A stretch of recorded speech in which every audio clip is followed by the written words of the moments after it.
Hey, what's going on everybody? Dr. Strong here. And in this video today, I'm going to be talking about what has been affecting Justin Bieber, specifically Ramsay-Hunt, or what everybody is calling it, saying that it is Ramsay-Hunt syndrome, and how that is different than Bell's palsy, and just the causes, some things that you can do if you're experiencing that, kind of what that means, and just give you an oversight of kind of like how this pathology works and just some different things that I think, you know, from the typical traditional medical model, what they use, and then also from if I was treating myself or somebody with this problem, the specifics that I would use for more of an alternative, holistic type of treatment more so, because I think that maybe not everybody knows that there are different things that you can do for these types of syndromes, and some things that may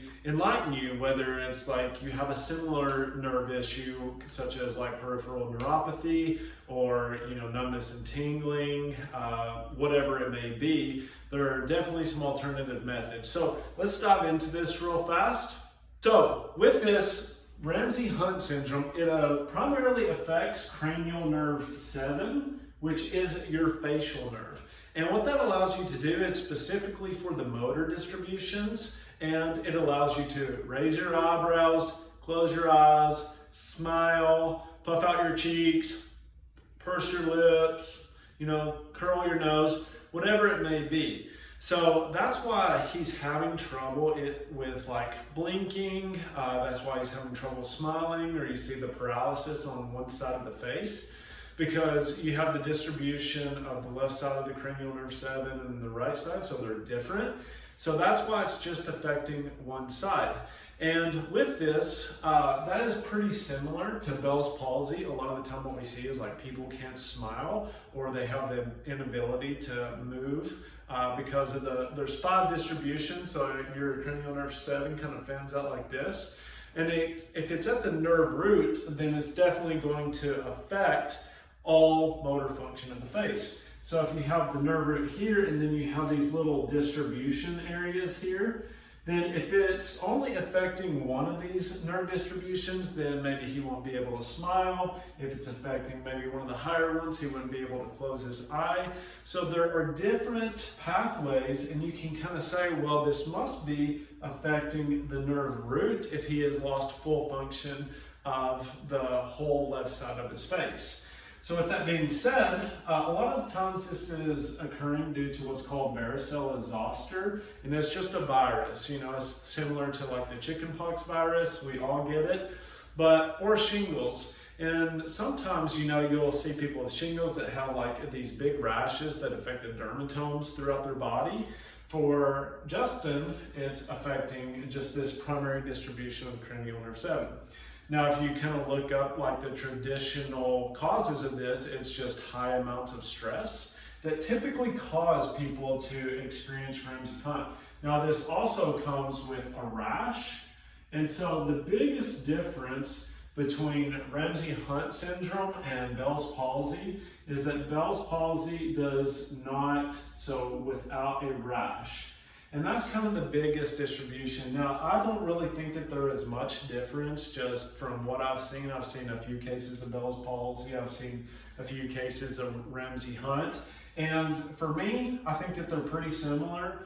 This is kind of normally the cause. Whether you have some sort of trauma, it would be the only other issue to that specific nerve root, which would be very hard to do. So a lot of the times you're looking at a viral infection. Now, when they are looking at treating this, sorry, I don't have an eraser, so I'm just going to use my hand. When you're looking at treatment in the medical model, what they're doing is they're going to use antivirals to help combat the Maricela Zoster. They're going to use like corticosteroids. They're going to use, I don't know, some other type of pain medications in order to do this.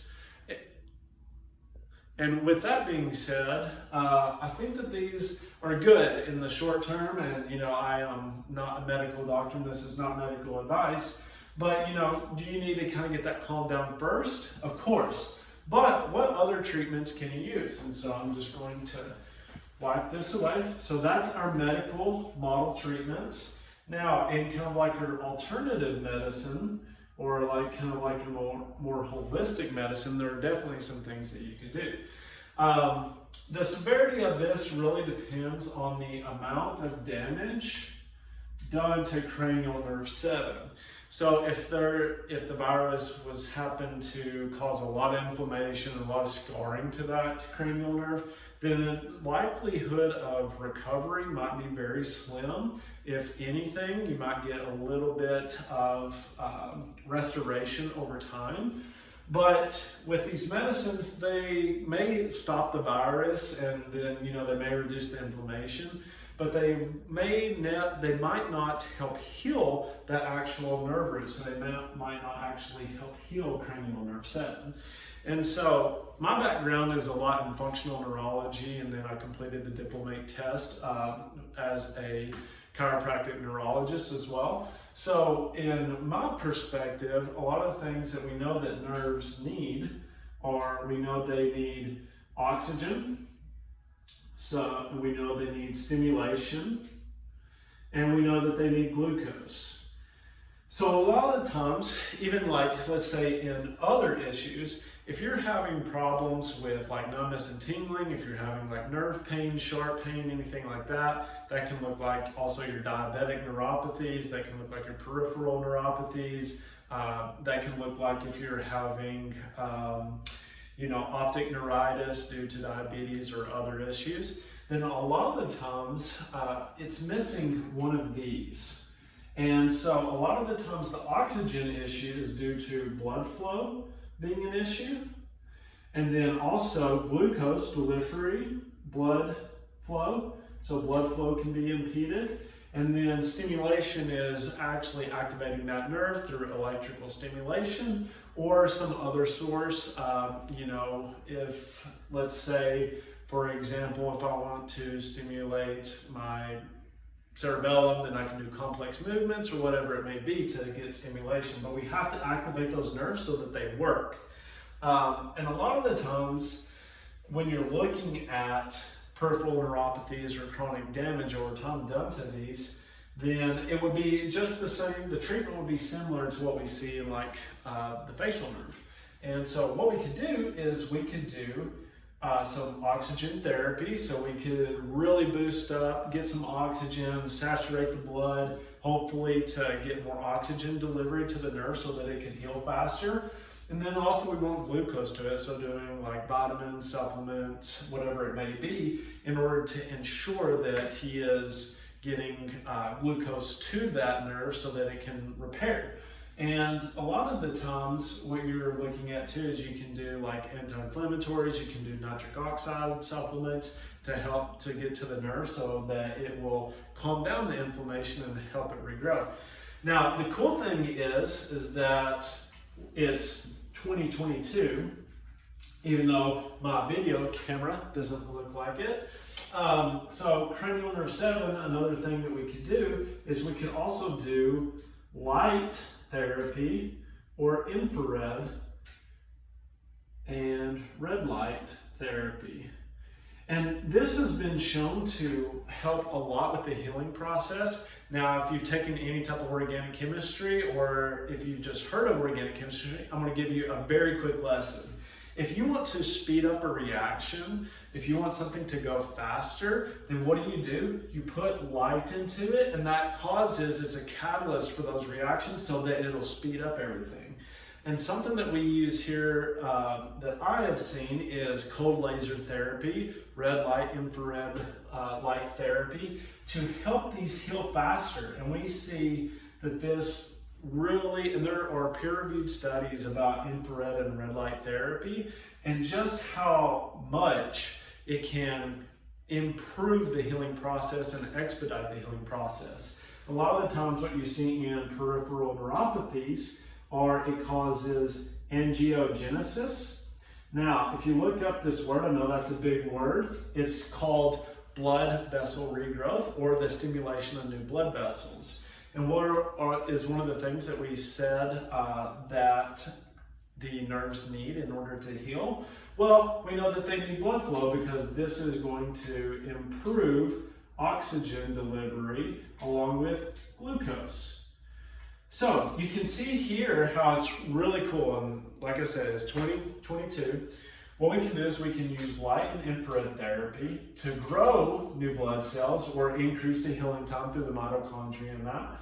And we can actually get more oxygen and blood flow to the area. So there are some really cool lasers. They're called Avant lasers, and they have different settings. You can use them for like inflammation. You can use them for neuropathies. You can use them for brain stimulation. You can use them for pain. They're very cool lasers. They're very expensive lasers, so don't get me wrong. You definitely need a certain wavelength of red light in order to cause the healing process to happen. That's very crucial, and the infrared as well. But with that being said, let's say if I had or if I was experiencing Ramsay-Hunt syndrome or Bell's palsy, this would be my go-to. Now that is more from like what can we do from like a cool equipment kind of standpoint. Another thing that I would do is I would start some natural antivirals.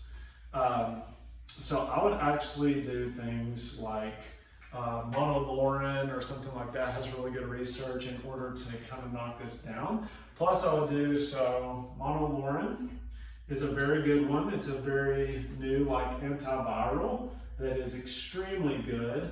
I would do probably some like berberine as well, would be kind of my go-to. This is like antiviral, antibacterial. That can help with the immune system support. The other thing is you can do medicinal mushrooms. So this looks like your chaga, your lion's mane.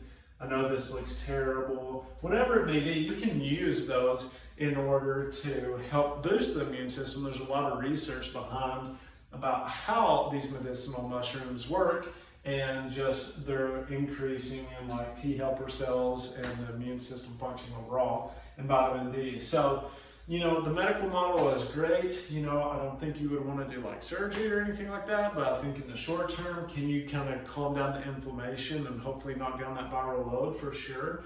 But if I was kind of falling back into more like a long-term process, I would definitely do some infrared laser. I would do some medicinal mushrooms, get that immune system, get the cause treated, and then work on repairing this cranial nerve 7 as fast as possible and getting that taken care of. So I don't want this video to drag on. If you have any questions about this, please just like, comment below, let me know what your thoughts. If you have any questions, if there's anything that you want me to cover in the future, if you have like a particular issue that you want me to cover and kind of go over, I'm more than happy to do that, especially when it comes to health and wellness. This is kind of my passion. And so just like, subscribe if you found this useful, check out my other videos. Please provide any constructive feedback. I'm still working on my editing skills and growing the channel and all of that. But I would love to connect with you. I would love to help you. My mission is to help as many people as possible. And there's some links down below that you can check out if you want to check out more about me, who I am, what I help people with, just some of my online resources. I've got a free online course coming out. It'll be below. It talks about hormones and gut health and all that. So check that out. And yeah, so I hope you found this video helpful, and I will see you next time. Have a great night. Bye-bye.